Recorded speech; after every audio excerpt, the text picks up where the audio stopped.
So breakfast అనారోగ్యంగా ఈ డిజార్డర్స్తో బాధపడే వాళ్ళకి బ్రేక్ఫాస్ట్ ఎలా ఉండాలి, మళ్ళీ హెల్తీగా ఉండే వాళ్ళకి బ్రేక్ఫాస్ట్ ఎలా ఉండాలి? ఇదే అనేది డిఫరెన్స్ బిట్వీన్ ఉంటుందండి. అంటే ఇప్పుడు బ్రేక్ఫాస్ట్ అంటే జనరలీ స్పీకింగ్ పొద్దునే ప్రాసెస్డ్ తినకుండా, మరి వేపుడు కాకుండా ప్రాసెస్డ్ ఇప్పుడు ఉంటాయి కదండి. ఇప్పుడు అమెరికాలో ఎస్పెషల్లీ ఆ కల్చర్ ఇక్కడ కూడా వస్తుంది. బేకన్, సాసేజెస్ ఇట్లాంటివన్నీ అవాయిడ్ చేయాలి కంప్లీట్గా, ఎవరైనా కానీ, whether they have diseases or not.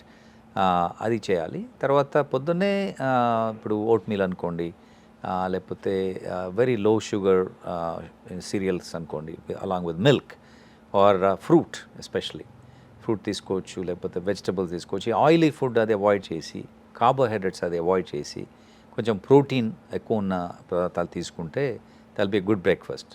Idli అనుకోండి ఫర్ ఎగ్జాంపుల్, ఇడ్లీలో కార్బ్స్ ఉంటాయి, but there is also some protein in that.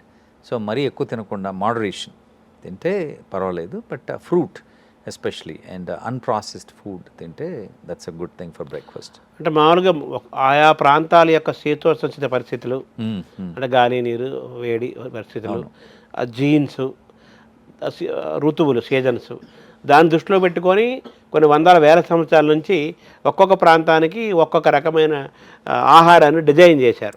Design well design. Morning ఏంటి, ఆఫ్టర్నూన్ ఏంటంటే, ఈవినింగ్ ఏంటి, నైట్ ఏంటి డిజైన్ చేశారు. సో మన తెలుగు వాళ్ళు ఇండియన్స్లో కూడా ఒక్కొక్క ప్రాంతానికి ఒక్కొక్కటి. మనం బేసిక్గా మన తెలుగు వాళ్ళం, మనకు పొద్దున్నే ఇడ్లీలు, దోశలు మన బ్రేక్ఫాస్ట్ అంటే, మధ్యాహ్నం అన్నము, కూరలు, పప్పు, పచ్చళ్ళు మనకి, మళ్ళీ సాయంత్రం ఏదో ఉండలేదు, నైట్కి మళ్ళీ కొంతమంది ఎక్కువ మంది భోజనం ఇప్పుడు తగ్గుతుంది, టిఫిన్లకి వచ్చేస్తున్నారు కదా. మన తెలుగు వాళ్ళ బ్రేక్ఫాస్ట్ని ఎలా చూడాలి, డిజార్డర్స్ ఉన్న వాళ్ళకి, డిజార్డర్ లేని వాళ్ళని? డిజార్డర్స్ షుగర్ అది ఉంటే షుగర్ అవాయిడ్ చేయడం బెటర్. అలాగే హైపర్ టెన్షన్ వాళ్ళు సాల్ట్ అవాయిడ్ చేయాలి. సాంబార్ అది ఉన్నా కానీ దాంట్లో తక్కువ సాల్ట్ వేసుకోవడం అట్లాంటివి.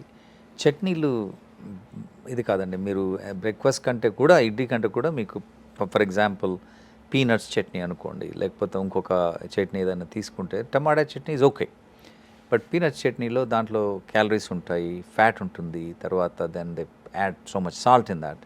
Sambar is fine, but not too much salt in that.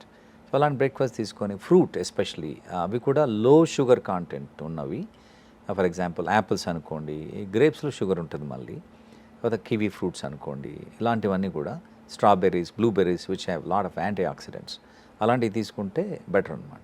అంటే షుగర్ వాళ్ళేమో షుగర్ ఉండేవి తీసుకోకూడదు, అవును. బీపీ వాళ్ళేమో సాల్ట్ ఉండేది తీసుకోకూడదు, అవును. ఈ రెండు ఉన్న వాళ్ళేమో ఈ రెండు తీసుకోకూడదు. అంతే అలవాటు అవుతుందండి. అంటే ఇప్పుడు టేస్ట్ ఈజ్ అక్వైర్డ్. ఇప్పుడు కొంతమంది సాల్ట్ లేకుండా తిని సాల్ట్ ఉంటే ఏంటి ఇలా ఉందంటారు అన్నమాట. అంటే మనం ఎలా మన బాడీని ట్రైన్ చేస్తాము అలాగే. సో ఇప్పుడు అమెరికాలో చూడండి, చాలామంది స్పైసీ ఫుడ్ తినరు అక్కడ, ఎందుకంటే వాళ్ళకి అలవాటు లేదు. ఇక్కడ మన దగ్గర ఏంటి, మన దగ్గర స్పైస్ లేకుంటే తినలేము మనం. సో అలా మన చిన్నప్పటి నుంచి మనకు అలవాటైన విధానం అది.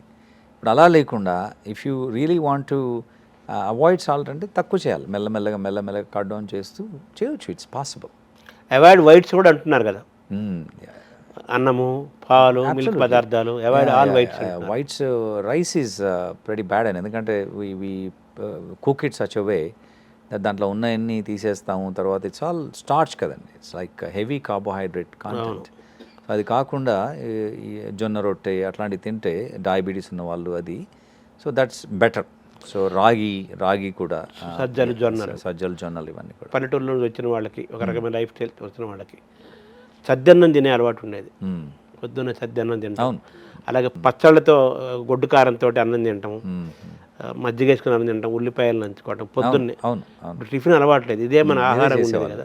దాన్ని ఎలా చూడాలి సార్? అంటే అప్పుడు వాళ్ళు చాలా కష్టపడేవాళ్ళు కూడా, ఇవన్నీ తిన్నా కానీ పొలంకి వెళ్ళేవాళ్ళు, పని చేసేవాళ్ళు, వాళ్ళ యాక్టివిటీ వేరే. ఇప్పుడు మనకి ఎన్ని రిస్క్ ఫ్యాక్టర్స్ అండి, not only food but we are expose to so many chemicals, pollution ఇవన్నీ కూడా ఉన్నాయి కదండి. ఇప్పుడు ప్రాసెస్డ్ ఫుడ్ తినే ఫుడ్లో ప్రతి దాంట్లో పెస్టిసైడ్స్, లేకపోతే ప్రాసెస్ దాంట్లో కెమికల్స్, ఇవన్నీ కూడా ఇప్పుడు దాంతోపాటు ఇవన్నీ తింటే ఇంకా ఇట్స్ డిఫరెంట్ లైఫ్ స్టైల్ ఇప్పుడు. సో ఇప్పుడు వాళ్ళు చేసింది మనం ఫాలో అయితే మనకు కూడా బాగుంటుందని అనుకోలేం.